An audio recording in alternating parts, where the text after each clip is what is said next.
এই যে দেখতে পাচ্ছেন আখ বাগান। বাগানে কাকু আছে কিনা দেখো তো।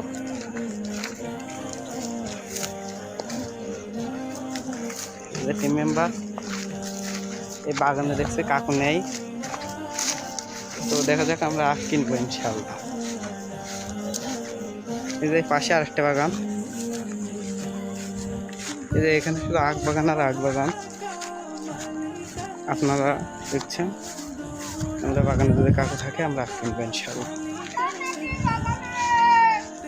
আমার টিম মেম্বাররা দেখছেন অনেক ফাজিল কিন্তু।